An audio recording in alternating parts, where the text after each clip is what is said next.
So what's good, TMG fam? It's your boy L, and I'm back with another reaction. How y'all feel? Welcome back to the channel, man. Salute, man. And we about to talk about some lot lizards. Nah, I'm just playing. I'm just playing, man. All my truck drivers, y'all know. If you don't know what a lot lizard is, man, look it up, bro. All my truckers, they know what that is. And truckers' wives probably know what that is too. You know what I mean? But today's video is the top 10 scary hitchhiking stories, bro. I've never been a fan of hitchhiking. Not knocking anybody who's done it or had to do it, you know what I mean? But from everything I've seen, you know what I mean? For the most part, it never goes good. You know, you pick up somebody, maybe the person picking you up is a bad person and they're picking you up. You think to help you out, give you a ride, or let you catch a ride along the way to where they're going, they've had a bad intention. Or the person you're picking up could be a killer too. So never seen any good come out of that. And I'm pretty sure there are a ton of stories out there of some good people who have hitchhiked. But no, I'm just not a fan of it. So we're gonna check out and hear some of the stories, and I'm pretty sure they're probably gonna be horror stories of things happening with people picking up or being a hitchhiker. So if you're new to the channel, man, hit the subscribe button, join the fam, and once you do that, join us. I ain't done it in a minute. Join us in a moment of silence for these haters, man. Moment of silence for the haters. That's enough. Now run the likes up. Make sure y'all hit that like button. Here we go. Giving strangers a ride can be a very rewarding thing, in theory. You help that person get to where they're going and you do a good deed for the day. Sometimes though, the driver or the hitchhiker could be dangerous, evil, or just very, very creepy. I'm Danny Burke. Let's see if you guys can handle the top 10 scary hitchhiking stories. At number 10 now, we have The Clown. This story comes from a Redditors history teacher who said that when they were a teenager in Illinois, they got a ride with a large man who offered to drive him home. They got chatting, he seemed quite nice, and he asked the driver why he had a clown suit and makeup kit in the back of his car. Now he said it was because he worked part-time as a party clown. He thought this was a little bit creepy, but logical enough. He got out at his house and thanked the driver, who he said was one of the most polite people he'd ever met. No, he's not. No, he's not. Years later, he found out the driver was none other than John Wayne Gacy Jr., the serial killer who murdered 34 children in The only reason you probably survived that is probably because he didn't feel like killing that day.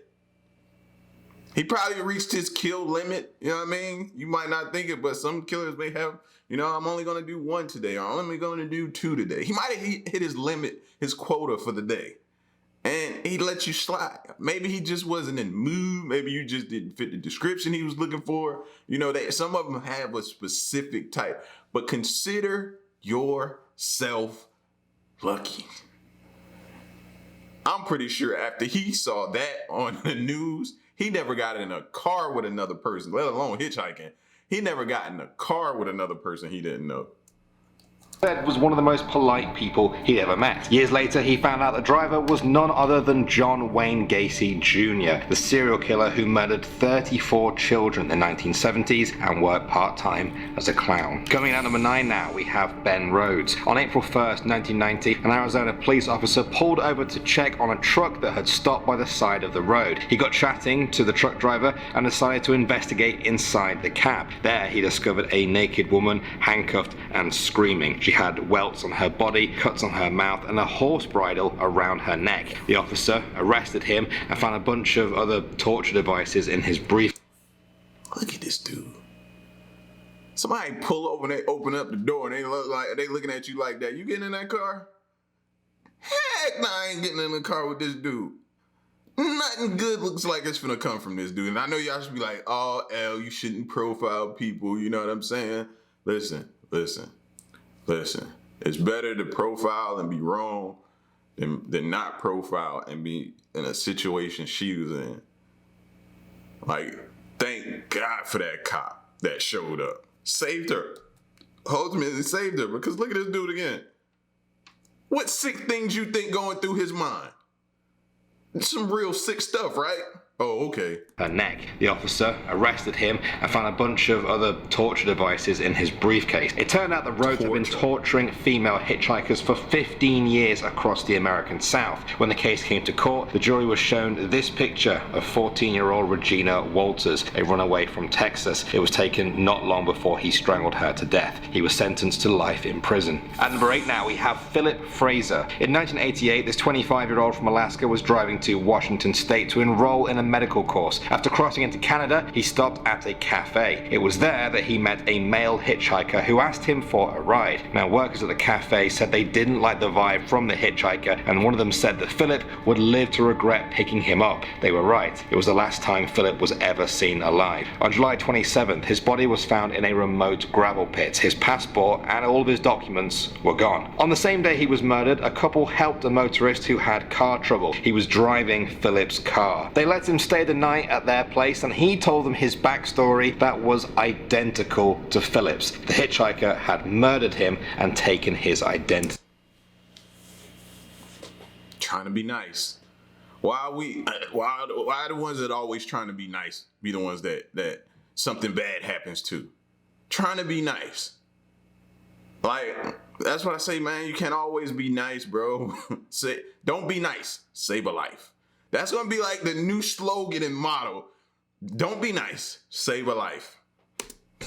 Next up at number 7 now, we have a story from Kwa Thurma. This is the town where a man was hitchhiking in South Africa in 2016. He got into the car where there were 2 men in the front who didn't say anything to him. Shortly after, 2 more men got in on either side of the back seats with him in the middle. They told him that he had got into the wrong car, and they punched him over and over again. The driver of the car then took out a gun and handed it to one of the men in the back. Then they tied him up, they kept punching him, and then they shot him in the leg repeatedly. He managed to untie himself somehow and distract the driver, who then smashed into a house. The men all then fled the scene, leaving him for dead. Luckily, he survived, and the police are still investigating. Coming at number 6 now. Still investigating, meaning they don't find him, bro. One thing that and I'm pretty sure he did, but fam, you jump in a car, they jump in on each side of you, they start punching you. At that point in time, you got to think to yourself, okay, this could be it. I'm finna try everything I can, because once they tie you up, your chances of survival at that point are minimalistic, right? So while your hands are still free and they just got you in the back punching you, you gotta make every effort you can to try to get out of that car, because you know what the ultimate thing is, bro. You not making it. Probably your odds are what? It's probably a 99% chance you might not make it. Nah, I gotta try to fight it out. Now we have the sperm donor. In February 2016, a man was hitchhiking through Zimbabwe when he was kidnapped by 3 women who sexually assaulted him and forced him to be a sperm donor. Seriously, they took his semen. It's thought they might have taken the sperm for a traditional luck-enhancing juju ritual, and it's not the first time it's happened there either. Ever since 2012, men there have been drugged at gun or knife point, given sexual stimulants, and forced to have sex for their semen. Whoa, yeah, I gotta see where this is at. Wait a minute. In February 2016, a man was hitchhiking through Zimbabwe. Note to self. Stay out of Zimbabwe. They took his... How do you take one of my prized possessions, bro? Like, how? Enhancing juju ritual, and it's not the first time it's happened there either. Ever since 2012, men there have been drugged at gun or knife point, given sexual stimulants, and forced to have sex for their semen. Coming at number... That's just something you don't hear every day. Normally it's like the other way around. You don't hear that. Oh, aggressive ladies out there in Zimbabwe, ain't they? Now imagine somebody going out there to have a good time. Just going out there to see, explore. You go out one night, you meet some women, you thinking you having a good time. Uh-oh, I'm about to score a good time in Zimbabwe. Didn't even see it coming. That's scary, fellas. Whew. 5 now, we have the Highway of Death. From the early 1980s all the way to the 2000s, bodies of hitchhikers kept appearing on an 800-kilometer stretch of highway in the Australian outback. It all started when hitchhiker Tony Jones vanished without a trace in 1982. Over the years, dead bodies of children were found, sexually abused. So was the body of 18-year-old Catherine Graham. 4 other people were found shot dead, 2 others just disappeared. The murders are still unsolved, and people are left discussing whether it was different murderers or a single person that's slaughtering these hitchhikers. There's $250,000 for any information that could help solve the case. Moving on to number 4 now, we have Walhalla. Anyone who lives along the 107 highway in South Carolina will tell you about the Walhalla Hitcher, a ghost-like man wearing an all-weather coat. He is said to only ever appear on a dark, stormy night, flag down cars, and depending on which direction you're heading, he'll ask for a different destination at the end of the road, either Piedmont Overlook or Moody Springs. He never ever talks, and when he exits the vehicle at his destination, he vanishes. Some people say it's the ghost of Larry Stevens, a pilot who crashed into the mountains nearby during a storm in the 1950s. So if any of you guys find ghosts and hitchhiking scary, you know where you need to visit next. Coming in at number 3 now, we have castration. In 1982, 22-year-old... Just that word, I'm sorry, just that word, just that word. Goodness. You need to visit next. Coming in at number 3 now, we have castration. In 1982, 22-year-old Marty Shook went hitchhiking from Nevada to Colorado. 2 days later, his body was found in a canyon in Utah. He had been shot in the back of the head, and strangely, his genitals had been removed. 7 years later, the police connected this with a case from the previous year. 30-year-old Wayne Riffendiefer was found dead in a wooded area. He had been shot with the same gun and also had his genitals removed. Now, I know y'all like me, you automatically point to a woman, don't you? You automatically think this killer gotta be a woman. Like, some dudes made her mad, now she hates all dudes and she running around town and she just cutting off their, she's going all Lorena Bobbitt on them. I'm just letting y'all know what first came to my mind. Like, who else would be doing this? Like, fellas understand how much of a prized possession that is. And we don't want no type of sharp objects around it. So, yeah, no. Then a third case was linked from 1986. 26-year-old hitchhiker Jack Andrews was found dead at a rest stop. His genitals were missing too. The men were all said to resemble each other. Their murders or any connection between them remain an unsolved mystery to this day. At the number 2 spot now, we have... Meaning she's still on the loose. Y'all be careful. Be careful. Be careful. The kidnapping of Colleen Stan. In 1977, 20-year-old Colleen Stan was hitchhiking from her home in Oregon to attend her friend's birthday party in California. She was an experienced hitchhiker and got into the van of Cameron Hooker. Now, she said she felt safe with him because he had his wife and baby in the car. When they stopped at the gas station, she felt a voice telling her to just jump out and run and never look back. That would have been the right decision because Colleen was then kidnapped at knife point. She was then held as Cameron Hooker's prisoner for 7 years. She became his sex slave and had to live under their waterbed for 23 hours a day. When she finally escaped, he was sentenced to 104 years in prison. And finally, number 1 now, we gotta live under the bed. Yo, sick O's. It's a lot of sick O's out there for somebody to do that, and you had to live as his sex slave. That's just torture. That's torture, man. Oh my gosh. We have the Alphabet Killer, real name Joseph Naso. This killer murdered prostitutes from the 1970s to the 90s. He was called the Alphabet Killer because he killed women whose first and last names started with the same letter. His victims included Roxanne Rogast, Carmen Colon, and Tracy Tafoya. That's what I tell y'all, it be sick reasonings, right? It's just sick reasonings. Just because your first and last name started with the same letter, he decided to kill you. It's the mind of a sick person who picks that out of a lineup to do.